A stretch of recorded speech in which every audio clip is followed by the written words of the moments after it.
Welcome to Phil Phails. My name is Phil Jones, and today my guest is Samuel Junk. He is a published author on psychedelics and a psychedelic enthusiast. Wave to everybody, Samuel Junk. Yeah, so happy to have you on the show today. Phil Phails at Psychedelics. Mm-hmm. And we're going to start off, we're both Mankind Project men. We both went through the initiation process for Mankind Project.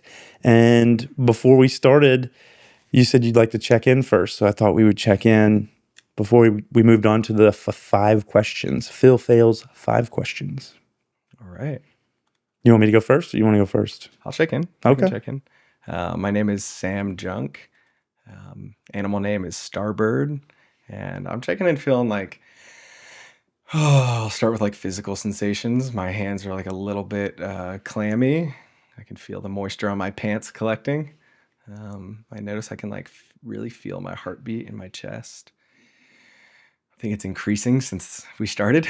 Yeah, I feel pretty excited. There's like a little bit of nervousness, like talking about psychedelics. They're still federally illegal for the most part. And yeah, I think I feel some nervousness talking about this subject, but I'm passionate about it. So I feel excited too, but there's some like tightness in my chest approaching the topic. And I think even just naming that, I feel a little bit more open in my chest and excited. Yeah. And with that, I'm in. Oh. Philip Jones, Kind Fox is my animal name. And I feel excitement. It's in my chest. There's like an excitement. I feel a little bit of warmth.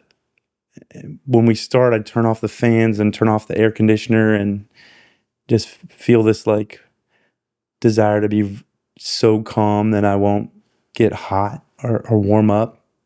Texas has turned into its kind of pre-summer heat, which is in the 90s. Mm-hmm. And then its summer heat will be in the hundreds. So I feel, there's a lot of excitement to connect with Samuel. We haven't connected in a while. And I'm checked in with that. I hope. Maybe before we get into the Phil Phails 5 questions, let's just talk a little bit about your experience. You wrote a thesis paper that was published about psychedelics. Mm-hmm. Can you talk a little bit about that? Yeah. So I graduated from Texas State last May of 2023 with a degree in anthropology. My minor was in honor studies, which required, if I were to get that minor, that I write a senior thesis. And I actually tried to write it about something else first. I had gotten some archaeological remains from a site in Peru. It was a bag of soil, or there was lots of things in there, including like 600-year-old llama poop. And I was supposed to look at it under a microscope and be able to tell what plants were in there, like was in this, excavated, bag.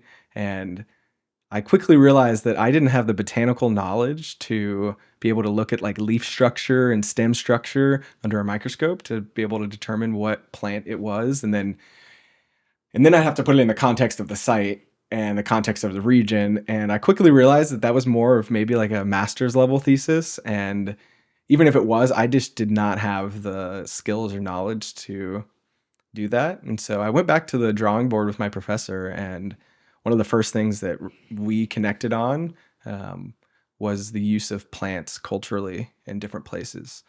So like ethnobotany. And so I asked the professor if he would let me take a class, like a directed study class with him, just me and him, where I got to study the cultural use of plants in a certain area, or just like ethnobotany. And so I brought to him, I think it's Plants of the Gods by Richard Evan Schultes. And I was like, hey, can this be my textbook? And he kind of laughed. He was like, it's actually too broad.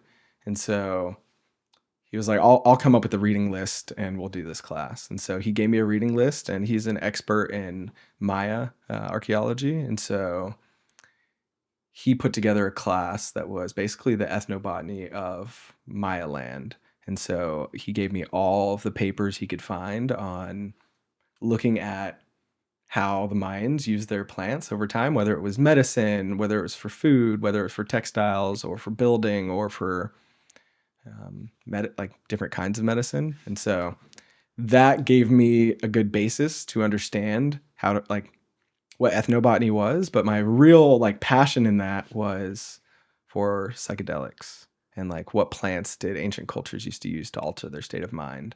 And so after taking that class, I changed the idea of what my thesis was going to be and decided I was going to write it on the cultural use of psychedelics throughout many cultures and try and weave together some kind of similar narrative.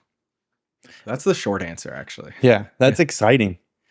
It makes sense to me. Of all my friends, Howard Gardner's different intelligences. He had like the 9 creative intelligences. They were like, linguistic or kinesthetic or musical. There was a bunch of these different interpersonal, intrapersonal.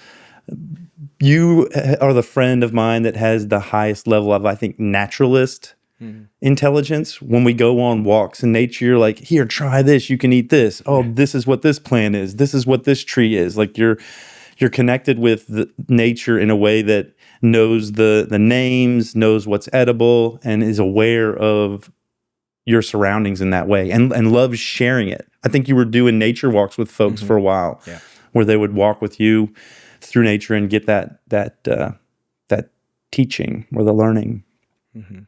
Yeah, it's a huge passion of mine. But that ancient llama poo threw you for a loop. Yeah, I could not. Like, I got the bag and like me and my thesis advisor looked through it for a second and we're like, oh, like there's shit in here. Quite literal.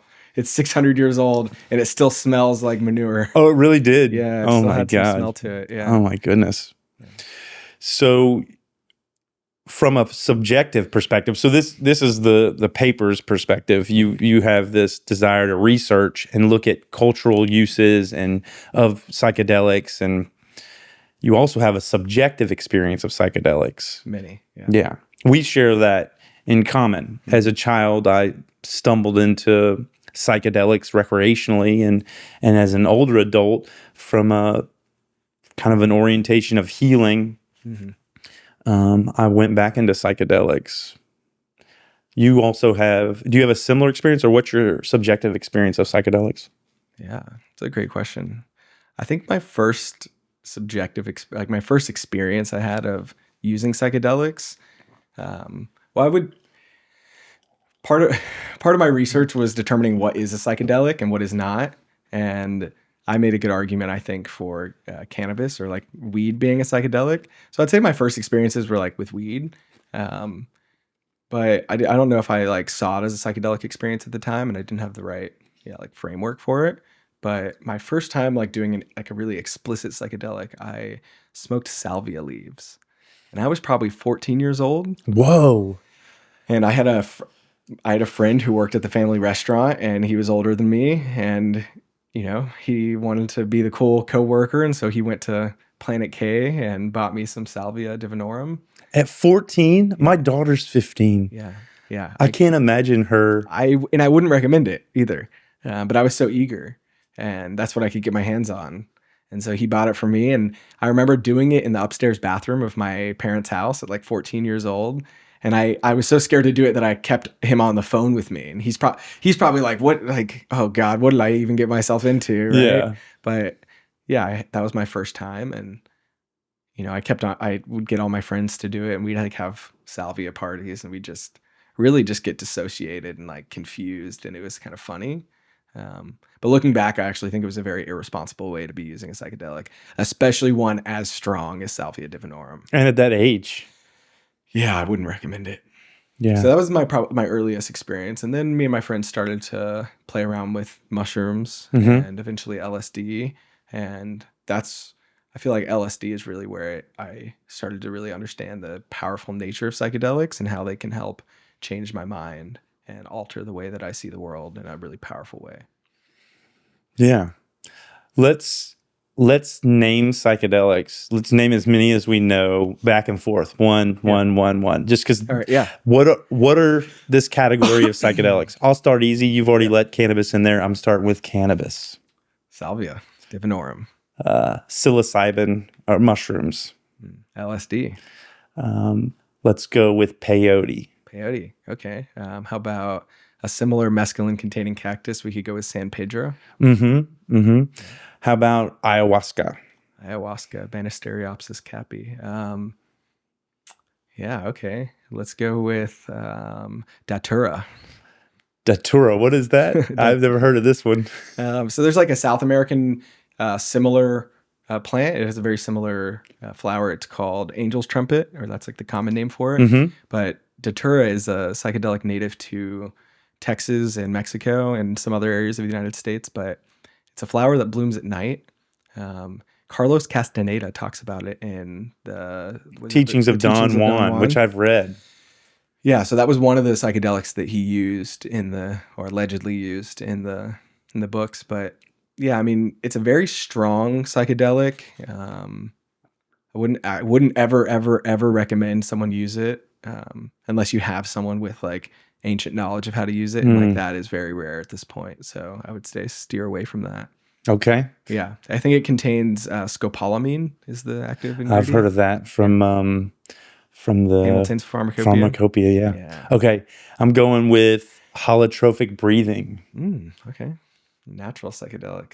All right, let's go with ketamine. Ketamine, yes, it's a good one. Yep. What about the frog back goo? I don't know. Yeah, 5-MeO-DMT. What is the name of that frog? The old name for it used to be Bufo alvaris, and then it was reclassified the last like 5 years into Bufo incilis, I believe, is the new name for it. That's the toad goo. The toad medicine, yeah. Yeah. Okay, well, if you said that, then I'm going to go with classical DMT, like in DMT. Yeah. That's usually extracted from like Mimosa hostilis or some, depending on the method, but yeah, in DMT. This is where I'm not sure. You probably could keep going, but I think this is where I think mescaline. Yeah.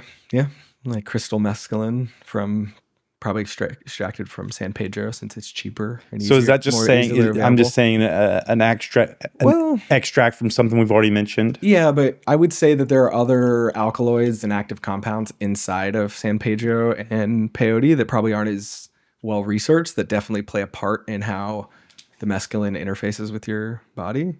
So like pure mescaline, I think would probably be very different than peyote or San Pedro. Yeah. Although I have very limited experience with mescaline. Much like cocaine is very different from the cacao leaf. Yeah, the coca leaf. Coca leaf, yeah.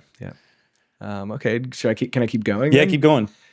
All right, let's go with the classic Amanita muscaria. Oh yeah, the mushroom that looks like the Super Mario Brothers mushroom, right? I'm pretty sure it is the Super Mario Bros mushroom. That's the one there. And there's a lot of stories about Santa Claus in this mushroom. It has a very deep root in shamanism. People have probably been using that one since like before recorded history, I'd say. Yeah, there's a very deep mythos around that mushroom.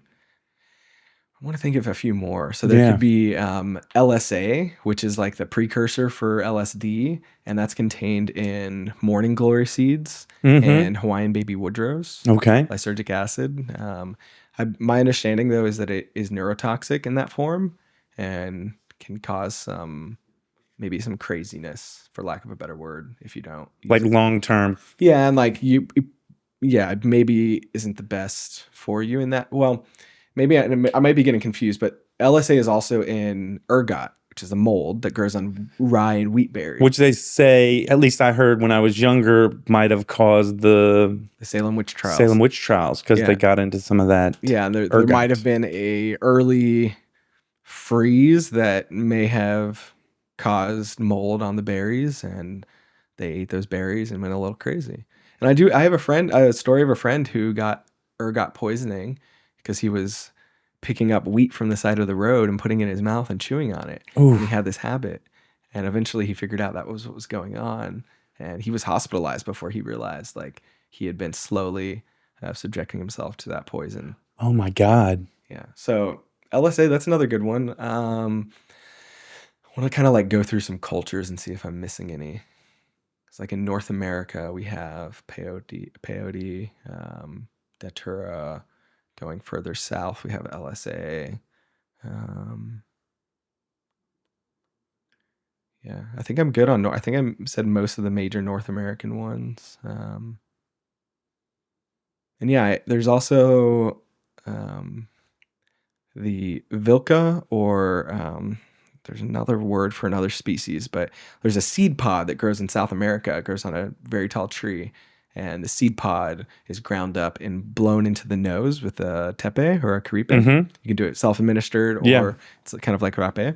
Yeah. And it contains 5-MeO-DMT, the same stuff that's in the toad. It also contains small amounts of N,N-DMT and bufotenin, which is another DMT-like structure or like compound. And so they would blow that into your nose, and that's like basically like smoking frog or smoking toad. Wow. Yeah, I think we've named most of them. Okay. I mean, we could get into like the research chemicals. Or the and stuff designer. like that. I didn't want to get into the designers because then. Yeah. I mean, one that I do have some experience with would be 2CB. That's what I was thinking. 2CB. And that one, I have like mixed reviews about that one. On a personal note, like I always thought it was weak until a friend had a 2CB vape pen. And he offered it to me, and I had been using the one he had, and it wasn't very strong. But then he pulls out his personal one from his pocket. He's like, "Hey, this one's fully charged. It's brand new. Be careful."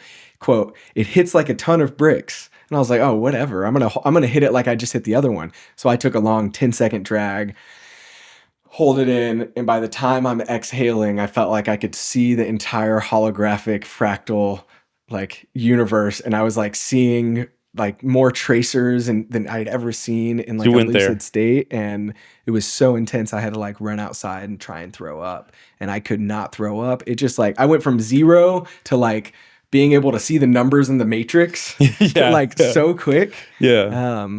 And so I think that, the right context, if I was more prepared for that, it could have been enjoyable. But my body was like basically kind of in light convulsions for like 15 to 30 minutes before I started to come down. Wow. And then it was enjoyable. Because you needed to take a smaller hit on that. Yeah, way smaller. The world played Kendrick Lamar's song Humble. Yeah.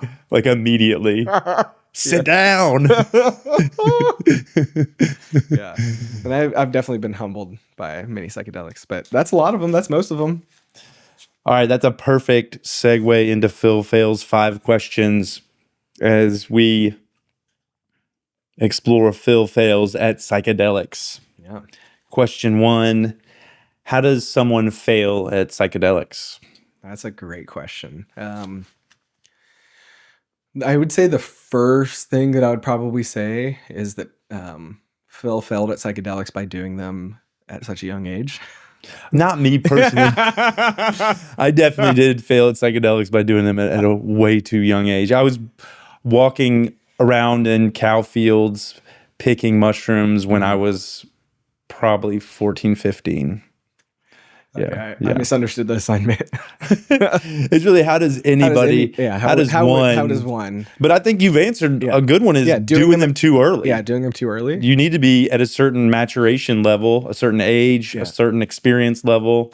Yeah, and I'd say like some of the like psychedelic pioneers, I can't remember which one, but it might have been Aldous Huxley that first coined the term set and setting. Yeah. Was it Huxley? Do you remember? Do you know? I don't know. Was it Terence McKenna? It was one of those early guys. And like now it's like codified. Like that's part of like how they train people in psychedelics is like, what is your mindset going in? Making sure you kind of know what you're getting into. You're in a good mental space. You have the bandwidth for it. Your nervous system isn't like blown out and you're in a like a overwhelmed state or fatigued. Yeah, or even like you're in a emergency or like you're having a crisis. Like, that would not be the time to use it. Right. At least I wouldn't recommend it like that. And then the other is setting. So like, are you in a safe place? Are people going to interrupt you? Can law enforcement come and get you?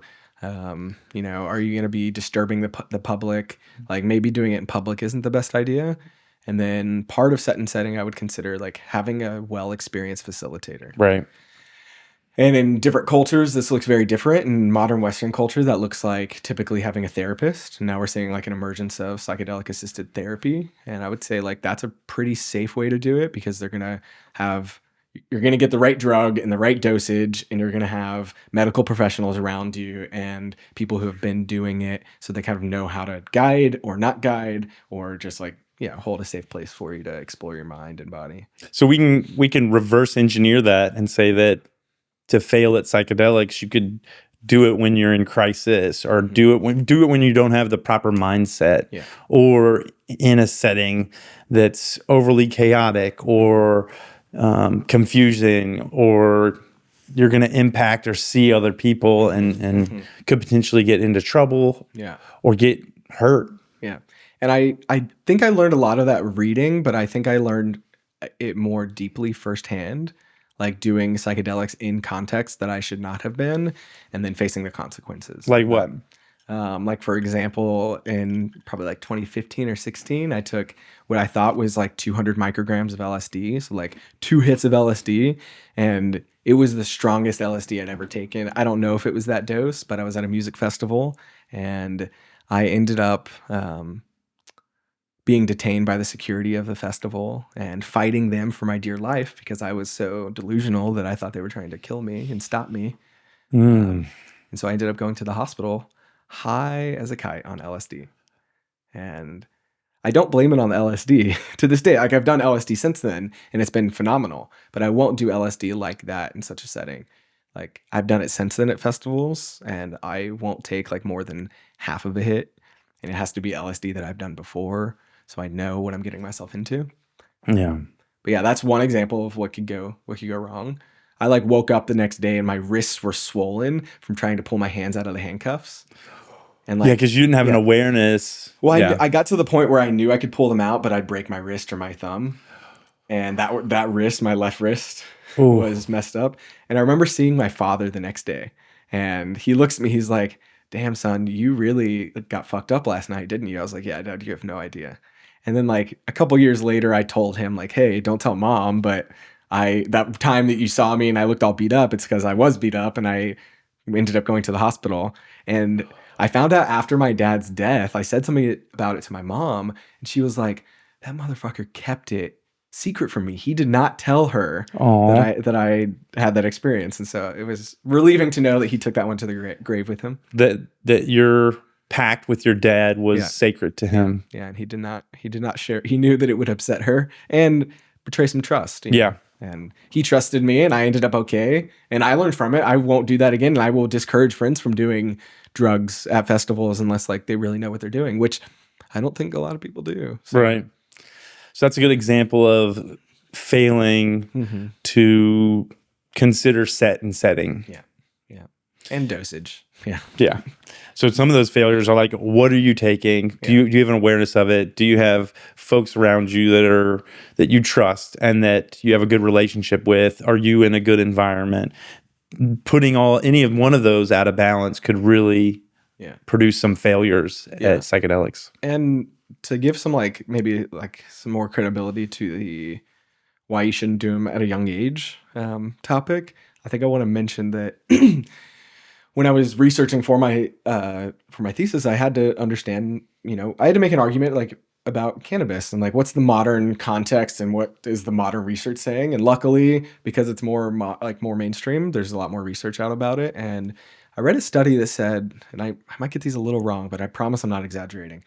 If you smoke cannabis chronically, which they define as I think more than 2 or 3 times per week, that's chronically smoking. And like, if I'm smoking weed, I'm smoking it multiple times a day. It's not like just 2 or 3 times a week kind of thing. That's how I did it.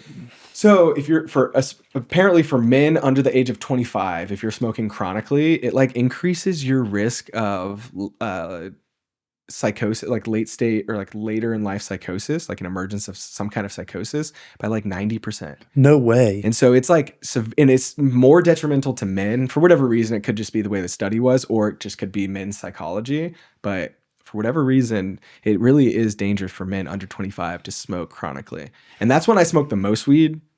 And so there is a little bit of paranoia, like by the time I'm 40 and stuff, and like, will I develop some form of psychosis? Typically, it's like depression or like severe depression or schizophrenia is a very common one. Yeah. Well, I'm 46. I can report that all's good up until till now. But Yeah. I've smoked it at that frequency, even in my older age. Yeah. But so the study says up until 25, you can have these really extreme later life consequences. Yeah, and I imagine like I don't think they know the mechanism of action quite yet, but I imagine that it has something to do with like men's prefrontal cortex doesn't stop developing till then, and like for women, I think typically it matures earlier, and I think we can see that in society. It's pretty clear. Like men typically like that the critical thinking doesn't really start kicking in until 46. Yeah, no, really like 25, and then you start developing it over time. And so I think that it has something to do with the really early development, and I feel like that's the center that it activates the most when you're under the influence of psychedelics. Is that prefrontal cortex, the reasoning and logic kind of section of your brain. Question 2, what do you think are successful uses of psychedelics? Like, what do you think are good, healthy, or, what is a successful psychedelic experience? Yeah. All right. So we forgot to add one to the list, and this one is a little debatable, but like MDMA, methylene-deoxymethamphetamine. MDMA, yeah. I consider a psychedelic. I think a lot of people do as well. Right. But I think that it is showing the most promise in clinical therapy to decrease signs of PTSD, depression, and anxiety and stuff like that. And I would say that's a successful way of using them. So like, using it for inner work or for healing, psychological applications. Yeah, for therapy. I would say like that's a pretty good way of using it. And while like I said, like I wouldn't recommend people doing psychedelics on their own, I do think that like a successful psychedelic trip by yourself can be one of the most empowering experiences too. So like being able to make it through the darkness by yourself without aid, I think can be very beneficial to one's psychology.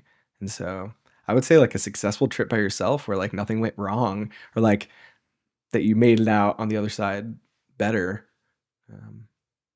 But there's so many factors at play there. So it's hard to pin that one down. So one is a healing type of journey, whether it's psychedelic, an assisted psychedelic experience with a therapist, which I did with the ketamine-assisted psychotherapy here in town. Did 9 sessions of that, and it's what you described earlier. You're getting IV ketamine. You've got a therapist on one side. You've got a registered nurse on the other side administering, and it's an extreme and very powerful experience. And then on the other side, you kind of have this solo journey of psychedelics where you're walking alone and maybe realizing yourself that you can go through an experience solo. Yeah. Yeah. And I also think like, to me, whether or not I had a good psychedelic experience or not, it's typically not, I don't measure it by the psychedelic experience, but like how I was changed or affected afterwards during like an integration period. Because like I can have a great, amazing experience using psychedelics, but then not change anything. And so I think the real metric that I should be looking at to whether or not it was a successful or failed psychedelic experience would be, did I actually look at and change the behaviors I wanted to when I went in, and then after when I went out? And did I actually like make actionable changes in my behavior? Yeah. And I would say like that's the metric that I really want to focus on and look at. Yeah, that makes sense. It reminds me of the default mode network. Yep. And this idea that when you go into these psychedelic trips, part of it is restructuring or allowing you to impact that default mode network. So when you come out of it, the experience you've had is either reset that or allowed you to move the meter on some stuff. Folks use psychedelics to stop smoking cigarettes or to change big life behaviors. Yeah, I think the science shows that it makes your brain maybe like more neuroplastic, or like you're more open to changing your behaviors afterwards. And there's like some kind of psychedelic pioneer that talks about like how if you're skiing and you're skiing down the same slope over and over again, there's kind of like your tracks kind of get stuck and there's not really anywhere else you're going to go. You're just going to follow the track down.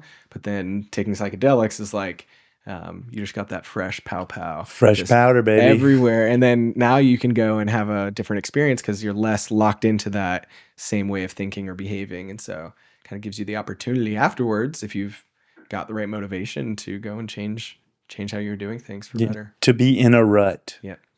I think about those wagon trails, and it can be really great if the road leads to, positive experiences. But a lot of folks had challenging childhoods or have, a lot of shadows, insecurity, depression, a lot of those types of things. And those roads lead to depression, anxiety, self-defeating, self-limiting beliefs, behaviors like addiction, like maladaptive behaviors. Yeah.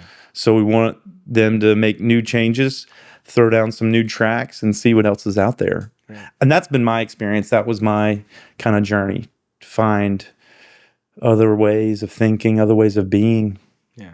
Yeah. Well, not when I was a kid. And this gives me another question, which is,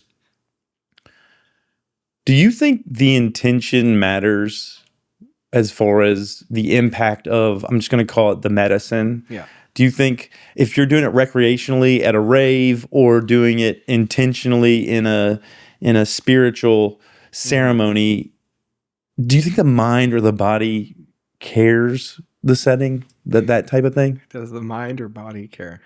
Or is it just like exposure to the medicine brings spiritual awakening or some kind of opening? Or Yeah. I mean, I feel like this is such a complicated question because like I would do different psychedelics for different intentions. Like if my intention is to like go and have fun and like have like a more like more sensory input and like be able to like feel more of a spectrum of feelings, I would take LSD at like a music festival. And like I'm gonna hear the music more crisp, I'm gonna see the visuals more crisp, and like my whole body is like open. But I don't think I'm really gonna get like a spiritual epiphany from taking LSD at a music festival. Yeah. But I would still do it. But if my intention might be to like look at a behavior of mine or like a deep rooted trauma or something, if I was doing it solo, I'd probably use psilocybin.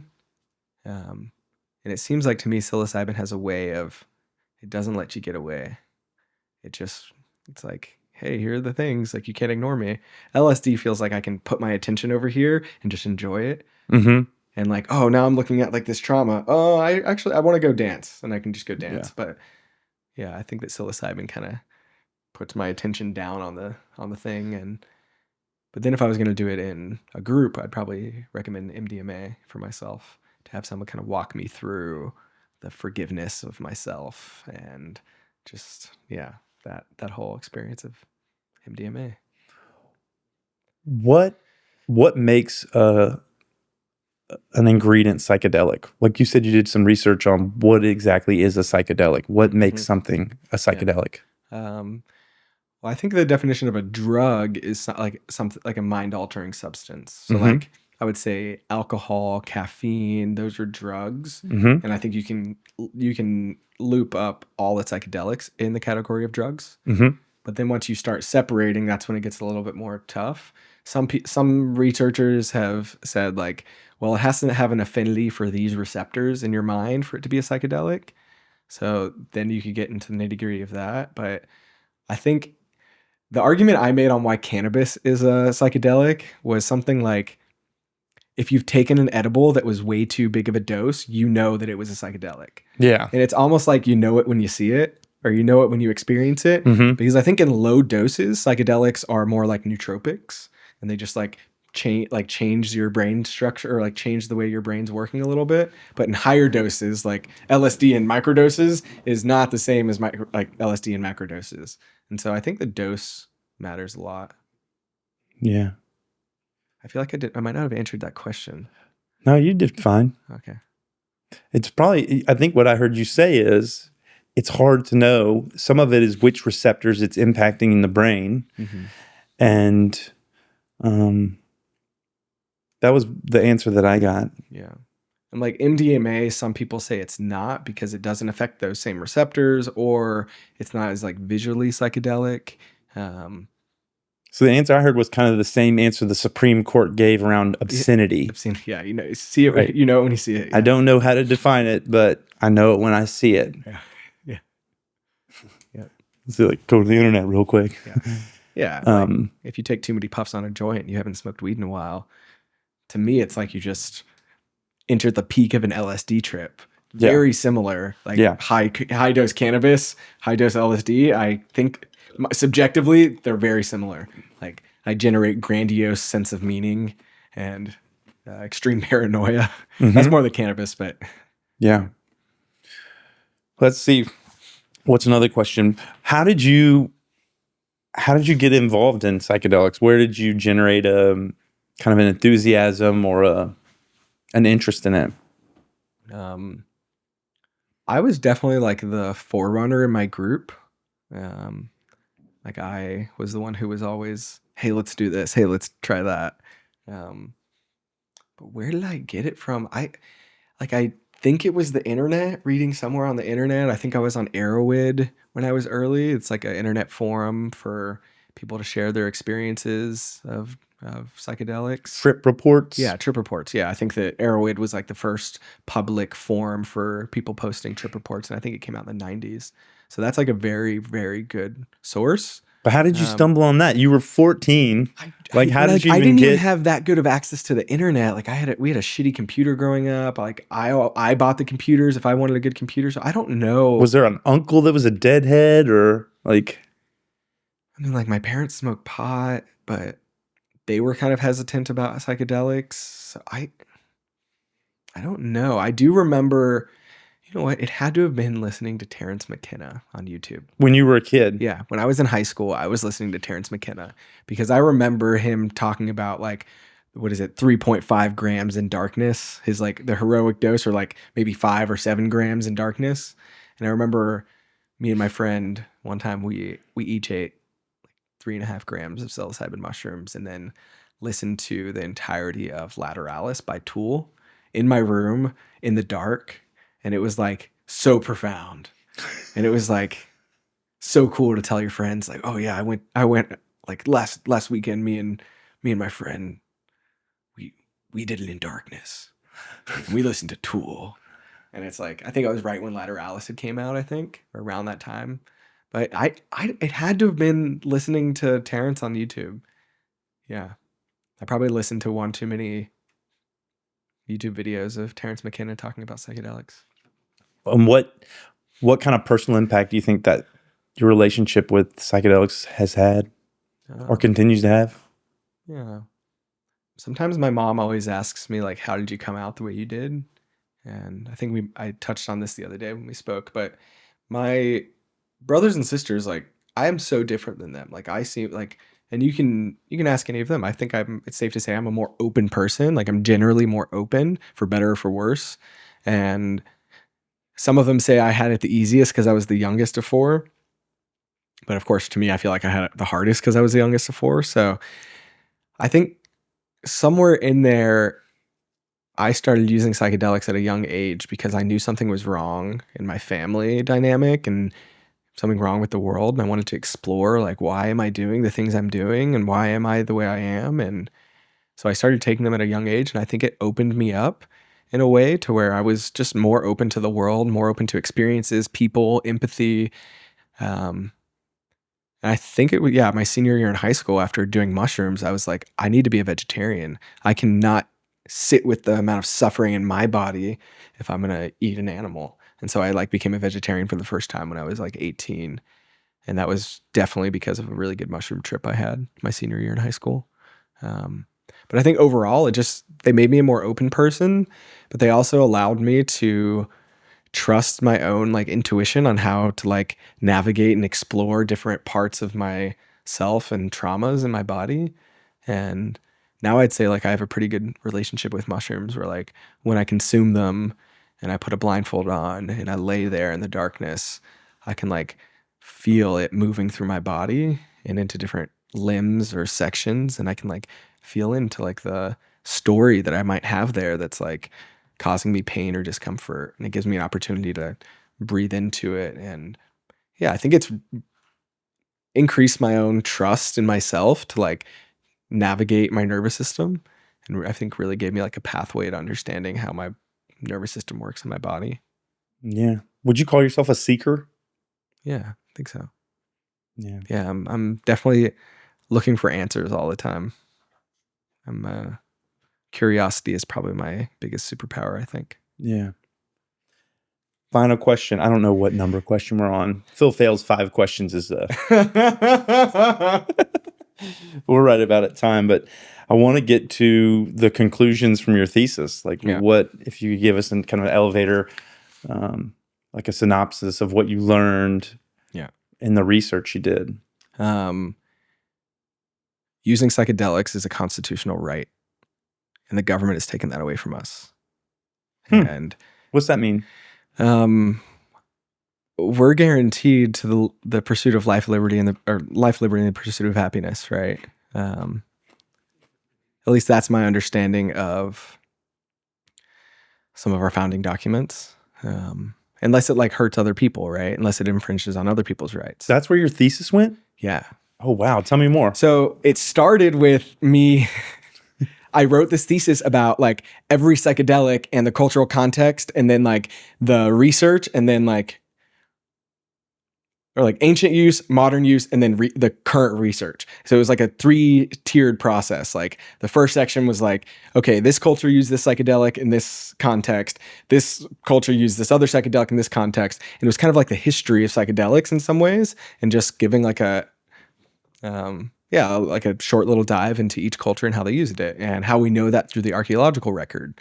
And then they went into how modern culture has been shaped by psychedelics and the psychedelic renaissance we're going through now, but all the way back into like the 50s, 60s, and 70s, and how policy shaped psychedelic use. And then I went into like the modern research, and then I presented it to one of my 2 thesis professors, and they're like, yeah, but you're not making a point. What are you arguing? And I'm like, I'm not. I'm just writing something really cool, really fun, something I would want to read.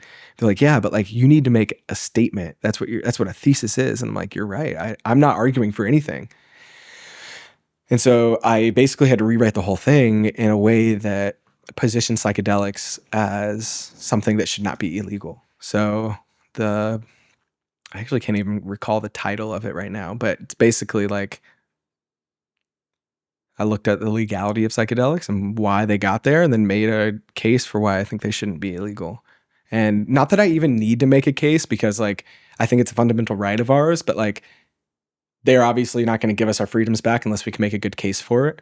And so I think the case I was making was like, there is so much benefit to having psychedelics and all drugs legal and having them be regulated. And I think that if they actually cared about people's safety, that they would regulate it and create protocols for using them and access programs so people can get them clean, so that they're not having a bad experience. And to like circle back on one of those questions earlier, like before set and setting or anything, like you have to make sure that you're actually getting the drug that you want to get. Yeah. And it's tested, and it doesn't have fentanyl in it, and it doesn't have anything you don't want, any kind of adulterants in it.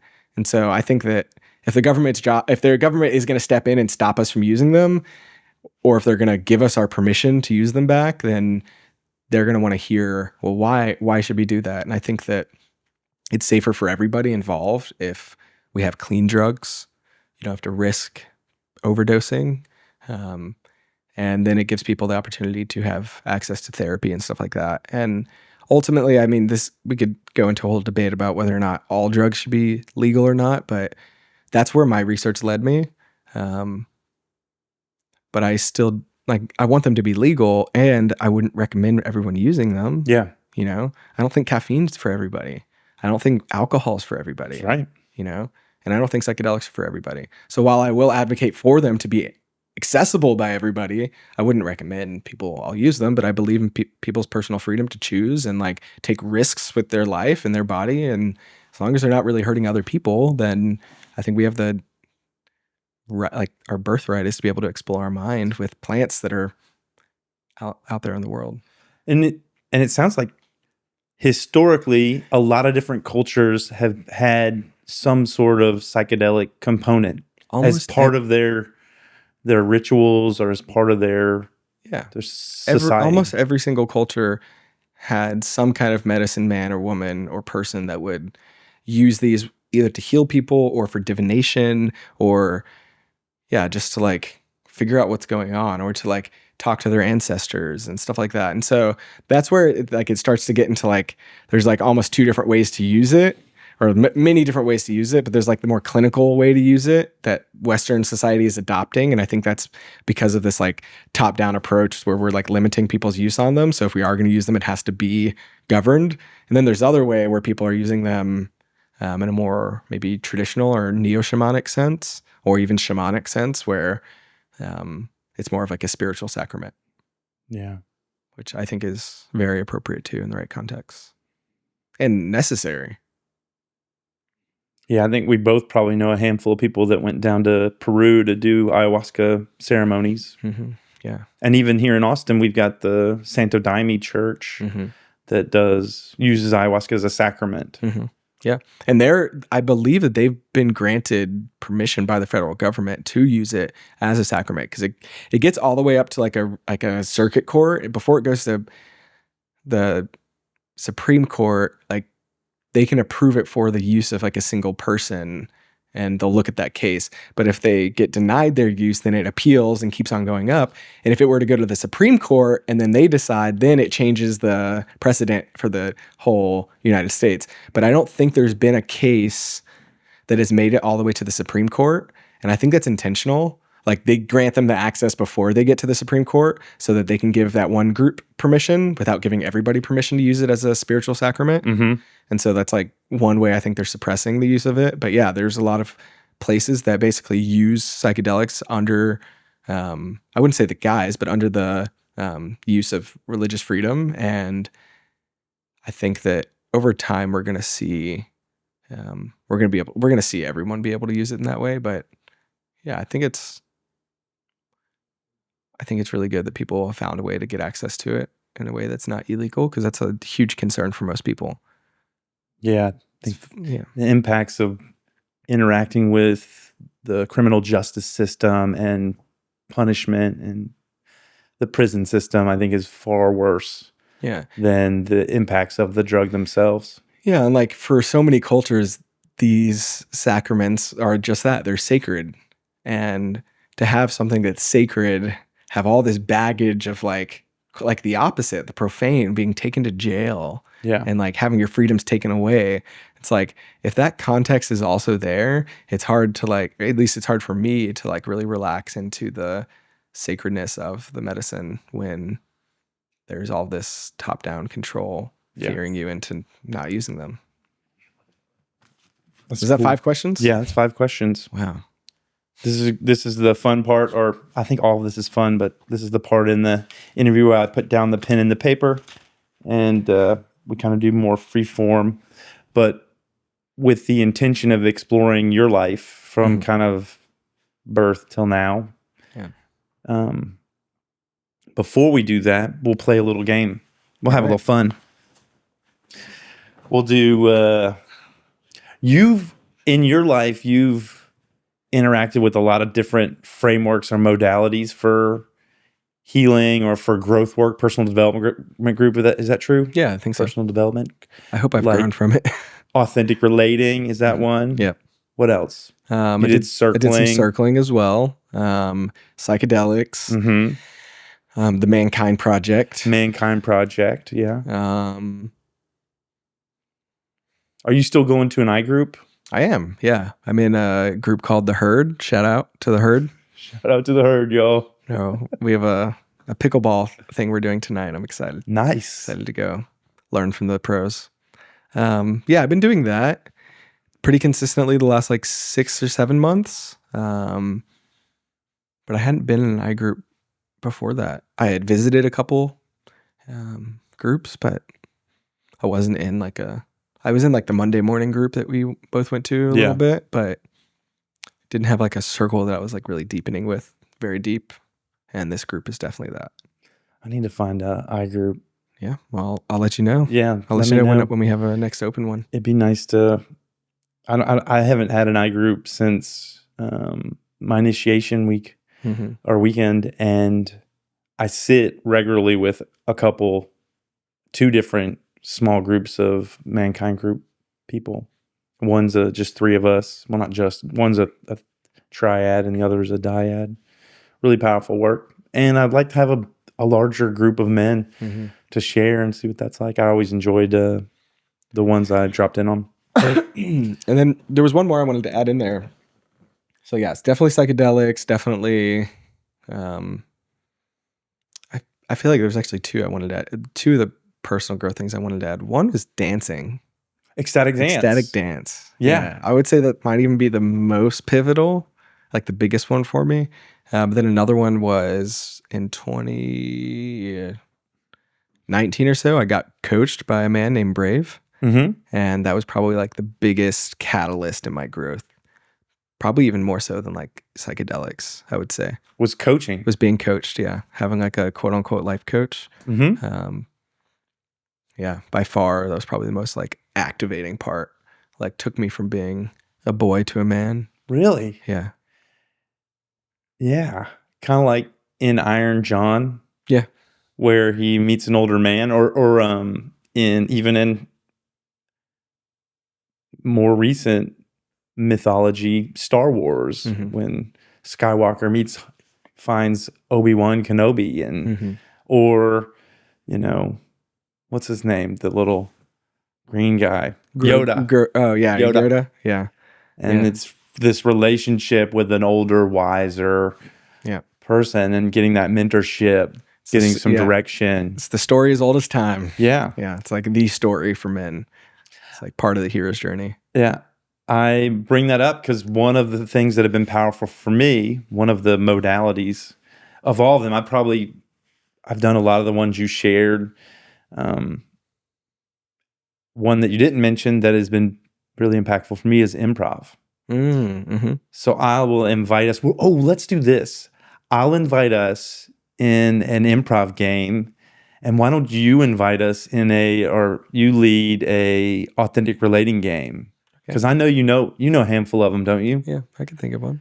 And I can think of a couple improv games. Then we could do a little play back and forth. Okay. This is a little sorbet before we get into the life story.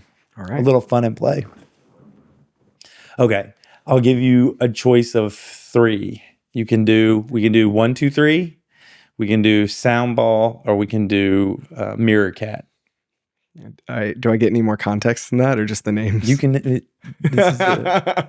that part of the game? I just have to pick based on the name? No, you could ask questions. All right. Could you list them again with like a few word description? With a few words? Yeah. 1, 2, 3 is kind of a game. It tests your memory, and we play with saying 1, 2, 3 over and over again, and then we'll change one of the slots, either 1, 2, or 3, to something else, either a sound or a gesture, or a sound and a gesture, and then it holds that spot. And then when they're all changed, then we can change to a third level of change, where we're constantly like morphing this thing. We're yes-anding each other, of saying, oh, you can change one of those and I'll follow you, and I can change one of those and you'll follow me. All right, I got it on that one. And then mirror cat is like one of us is a mirror for the other one, and we move our body and our mouth and our face, and then at some point the other person can take the wheel. But we don't say anything. It's just we feel when the other person's leadership is changed. Okay. And that can go back and forth a little bit. All right. And the third one? And sound ball is where we pass a sound and a gesture back and forth. I would make a sound and a gesture and pass that to you. You would receive it. You would say yes to it. And then you'd say and by coming up with your own sound and gesture and passing it back to me. All right. They all sound scary. Really? Yeah. But let's go for the first. How are they scary? I think I get nervous around like as soon as you said improv, I think my whole body got hot. Really? Yeah. And the story I have is like, now I need to like perform. Oh. But I do think that it sounds exciting. Like I feel alive in my body. It's like, but can I handle that aliveness? Yeah. I think that the first game, 1, 2, 3. 1, 2, 3 sounds the most fun. Maybe not the most fun. It sounds the most comfortable, but like Do I want to pick the most comfortable? I don't know what you want. These are warm up games for improv. All right, let's do They're 1, 2, really 3. to like generate just some openness and some comfort and just to start folks participating. They're like the bottom level for improv when when I would facilitate improv for folks. These would be the things that spark participation, contribution, get people a little bit out of their shell. Yeah. Because they're easy. You're not actually, you're improvising, but very little. You're really just kind of playing. And we can just move our bodies real quick and be silly. Come into the space all crazy. It's okay to be wild in here and fail. Yeah. It's okay to fail in this space. Did you bring me here to fail? This episode is called Sam Phails. Yeah. Well, Phil Phails. Sam failed at improv. All right. Okay, so if we play 1, 2, 3, is the final answer? Yeah. Okay. You just go through 1, 2, 3, and then you start over. So if I said 1, you would say 2, and I'd say 3. Then you would say 1, 2, 3, 1, 2, 3, 1, 2, 3. Boom. Okay. Look at you. We did the first round. You're doing great. And now we'll move to 2 levels. So I would say 1, 2, 3. 1, Boop, boop, boop, boop, boop. 2, 3. Oh, that was 2. 3. 1. Boop, boop, boop, boop. I think I did more hand stuff than you did there, Sam. Boop, boop, boop, boop. There you go. 3. 1. So either of us can change. Not that you needed to change it then, but either one of us can change the one that hasn't been changed now. Okay. Boop, boop, boop, boop, boop. Da, da, da, da, da. 3. Or is that one not 3? 1. Phil Phails. I'm trying to get this right. Okay. Yeah, that was 3. Okay. So 1. I forget. Was that my sound or your sound? That was yours was da da da da da. But you just did that sound. Oh, but yeah. I'm getting confused. So it's da da da da, and then do do do do do, and then one. Yeah, but I don't want to say 1. Oh, okay. You could say I don't want to say 1. I don't want to say 1. Do do do do do. Wait. Ba ba ba ba ba. Well, I'm doing McDonald's stuff. Hold on. Scoot, scoot, scoot, scoot, scoot. I don't even remember what the jingle was for it. Do, do, do, do, do. I don't want to say 1. I don't want to say 2. Meow. I don't want to say 1. I don't want to say 2. I can change any of them at all times. Yeah, but you got to say meow at least once. Meow. You have to like say at yes least, to the person's contribution. Okay. Yeah. Okay. Let's start over. So now you got a really good understanding of this. Really good. So you want to at least say them once. So 1, 2, 3. 1.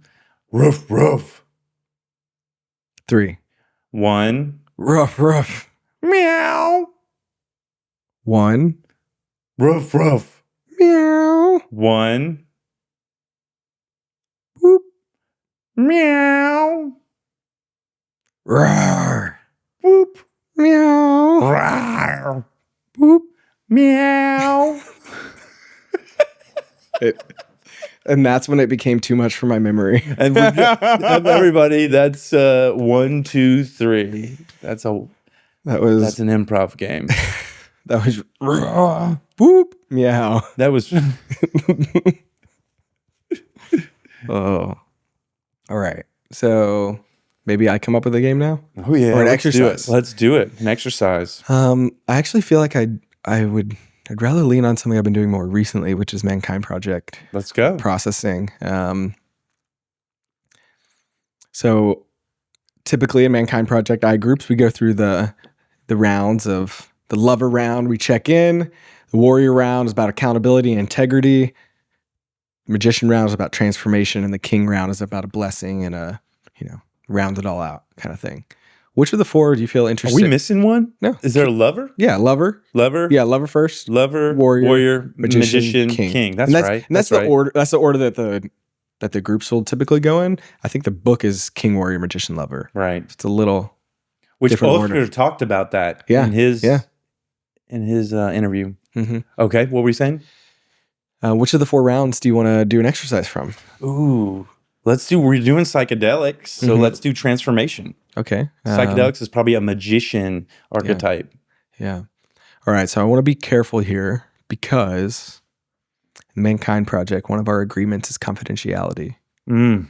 And so the processes that we use during the magician round, it's my belief that I want to hold some of those confidential. But if we're both open to sharing our experience, which we are, because we're here. We're here. And I'll own my no's and my yeses. Yeah, me too. All right. So typically the way that I like, or the way that I've done this is we would close our eyes and come up with a work statement. Like if I were to do work today, I would do work on blank.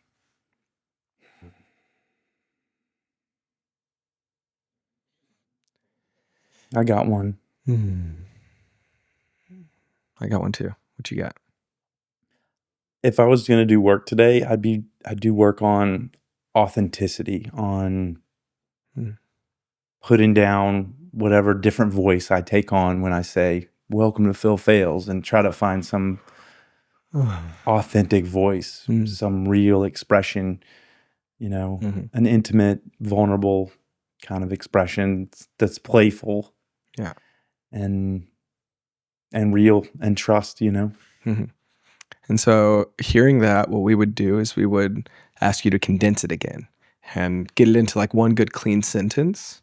So like you would say, today, if I were to do work, I would do work on authenticity. Yeah. Cool. So that's your work statement. And then I think mine would be, if I would do work today, it would be on why my body got hot when you said the word improv. And now we each have an opportunity to explore this. Will we reduce that? I think that would be pretty succinct. Okay. Yeah. So mine's authenticity. Yours is why your body got hot when I said improv. Yeah. Right. And I think the goal is to have like a better understanding, or like to take some gold away, to maybe look at the shadow or look at the behavior and maybe come away with a little nugget, or maybe clear out some of the old energy that you've been storing, or I've been storing. So yeah, how do we want to go about this in this context? Phil, you want to do some work? Yeah. All right. I'll do some work. So you said your work statement was, if you were to do work, you would work on authenticity. Yeah. What's the data? The data is a couple days ago, I didn't get a lot of sleep. And I was a little bit delirious at that place where I was just fun and off the cuff and a little wild. And I liked it. Yeah. It's me. And it's just kind of turned up the volume on playfulness and turned up the volume on silliness. And yeah, there's a fear I have that I won't be taken seriously, or it'll be cringe to demonstrate or to express in that way. Yeah. And so you had some cringe when you feel authentic. Do you feel cringe as well? I don't feel cringe. I think I create a world where they won't accept it.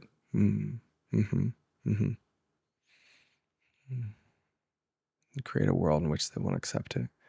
Okay. Yeah. When was the earliest memory you had of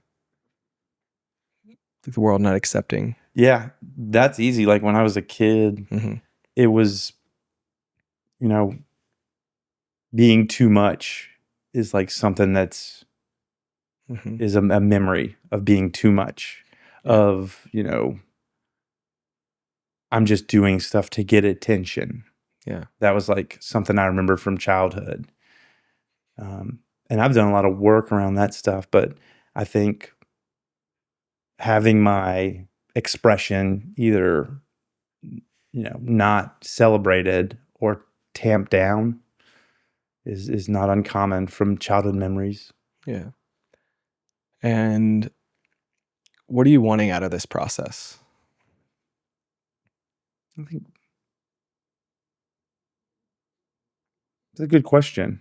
Yeah, I think sometimes people might say, like, you could walk away with maybe a statement about yourself, or you could walk away with like a feeling, anchored into a feeling. Yeah. Or sometimes you might walk away with like a talisman to like remind you of a thing. Yeah. It could be lots of different things. Or any of those things, something you might want to walk out of this process with? Maybe a motto or something that I could consider. Yeah. Yeah. One of my favorite ones that we do in Mankind Project is like as a man among men, I am blank, and so I think the idea is to like find that feeling that you want to be anchored into. I think you said where you're celebrated, where your authenticity is celebrated. Yeah. Were those your words? Yep. Yeah. Yeah. And can you maybe locate or find some of that somewhere in your body? Yeah, it's right down. It's like in my solar plexus. Yeah. Yeah. So you're feeling into it and you're aware that it's there. Can you maybe devise a sentence that could help you anchor into that spot and remind you of that celebratory celebration of your experience, the feeling in your stomach? I just thought of this: the people that mind don't matter, and the people that matter don't mind. Yeah. I thought of that. Mm-hmm. And maybe taking away the negative part of it and just say the people that matter don't mind. Yeah. Could we try and get creative and add that into the sentence stem of, as a man among men, I'm celebrated for my pure expression. I am, as a man among men, I'm alive and I'm authentic. As a man among men, you're alive and authentic. Yeah. Yeah. All right. So this is the point where you would say it to this man. So yeah, say it to me again. As a man among men, I am alive and authentic. All right. Now say it to this person. As a man among men, I'm alive and authentic. All right. And then can I see your phone? Could you pull out the selfie camera? Yep. Let's see. Selfie camera. Boop. Camera. All right. Now say it to this man. As a man among men, I'm alive and I'm authentic. And if I can get to it. Boop. Yeah, get a little picture of it. Oh, man. So yeah, now that's you live and authentic as a man among men. Oh, that's cool, dude. And I feel like yeah, I'm curious, what was that like for you? Feels good. Yeah. Spend a little time, being with the stories I tell myself. Mm-hmm. Yeah. Being with the ways that, those default mode networks. Yeah. Yeah. I'm already authentic. I'm already silly and alive. We just played improv games. Yeah, we did. I mean, come on. It's like the thing that I think I'm not, I am. Yeah. Yeah. You're maybe, I think I heard this from Mankind Project or maybe even from Brave, but like your greatest wound is your greatest gift. Mm-hmm. And yeah, I imagine that there was a little Phil somewhere in there that got hurt, and now like adult Phil's like, come on, dude, we can do this. We can play. We can be this again. And yeah, like reminding yourself of that little part of you. And I just want to honor you for getting that part out a little bit to play and explore that. Heck yeah. And yeah, I think if we did this maybe in privacy of no cameras or no one outside of Mankind Project, we might bust out some other tools and processes and maybe do something to get like a more bioenergetic release, like get you to really feel it in your body and then do an action or something. Scream or pull something out of you or do something like a perform a psychodrama. Psychodrama. Yeah. Yeah, That's what I was and thinking. I think that's some really powerful stuff. And Anchor the experience to an emotional, like a memorable event. yeah, and that way, you know, It's transformative. you can remember that statement or remember what you got out of it and take it with you out into the world. Yeah. What do you think's up with the heat in your body when you were invited to do improv? I don't know. I think that sometimes I just like, the story I'm telling myself is that I look ridiculous and then I'm not okay. Like I don't like the judgment of ridiculous or silly. Like I think it's because I want to be taken more seriously, and I'm afraid that if I play like that, people won't take me seriously. But I've noticed in my partnership with India that I am so silly and goofy, and I have all these voices inside of me that I use and playful different parts of me. And like India and we've been dating for over a year, and I feel like I'm really like settling into the relationship because like all these parts are coming out and I get to like really play, and we have so many inside jokes, and it's like so much fun to hang out with India. And like I feel like my like little one really gets to like play full out, and I'm like wanting to bring that more into the world. And I think that there's some like fucked up shit that happened to me, to that little boy, and so I have to like really coax him out to play and kind of regain his trust that I can take care of him. Is there an early memory of this type of experience? I mean, like the first thought that comes up is like I'm standing on the track at my elementary school and I'm getting picked last for the games we're playing. Yeah, maybe I was like, I didn't get noticed. Like I played so hard. Oh wow, yeah, I'm having a lot of sensation on this. Like my cheeks are kind of like lighting up. I think that didn't matter how hard I fucking played and how good I was at the game. That's not the thing that people picked me for. Like they didn't pick me because I could play well. They just picked the kids they liked more. Or at least that's my story.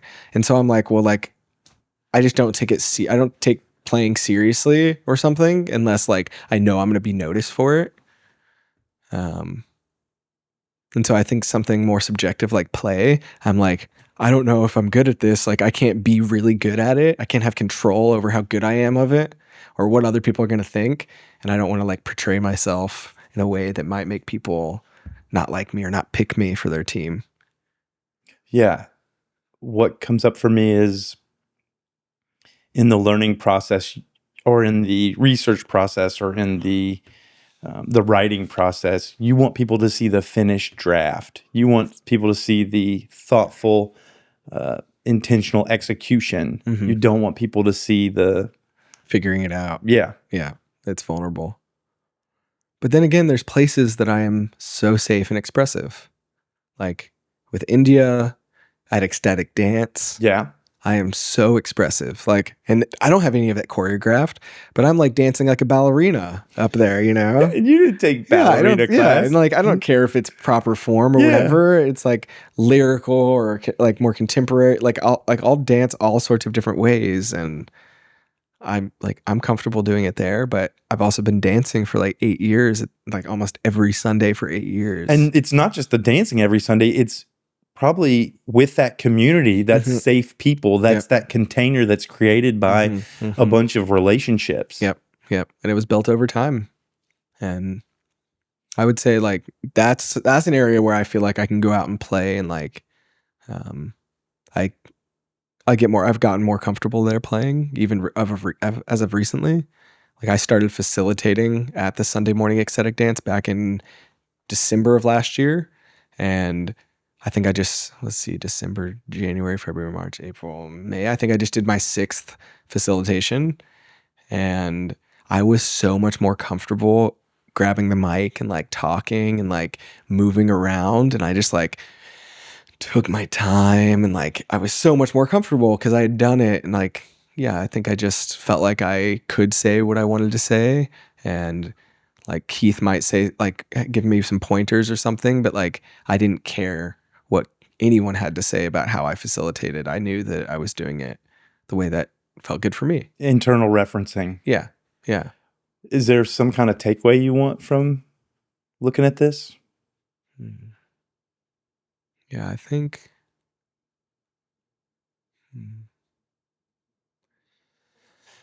Yeah, I'm actually remembering a statement that I took away from one of my I groups that was around a similar topic. I think that at the end of it, I'm like at the bottom of all of this, I'm not okay being like messy or like fucking it up. Mm-hmm. So I think that what I might take away is something like, I can be messy. Yeah. I can fuck it up. You can be messy. Yeah. You're on the right show for it. Phil Phails is all about that. That's Yeah. what this show is about. Yeah. Yeah. Being messy. And it's okay. On the journey to success, we stumble, we fall, we get back up, we learn. And sometimes the messiness is what becomes our beauty. Like in Japan, where they break a bowl and they fix it with gold. The intention and the care and the repair is what brings infinite beauty and makes something sacred and precious through the messy journey to the end or to success, whatever that is. Yeah. Wherever the goalpost is. We're going to die, and we're just going to keep on hopefully getting better and seeking. So what was the statement? As a man among men, I am messy. And you could tell. Yeah. Or I think it would be, as a man among men, I can be messy. Tell me. As a man among men, I can be messy. Tell that guy. As a man among men, I can be messy. I'm going to take your picture. Let's see here. So I feel like usually we use a mirror, but we haven't had a mirror at our I group. So we just pull out the closest phone and do the... Can you see yourself? Oh, I can see you, but I can... Boop. As a man among men, I can be messy. Oh, I got a little video. I think it was on video, but there's a 1 second video of me in there. Oh, that's you. That's me. Wow. A man among men. You did get my good side. Thanks.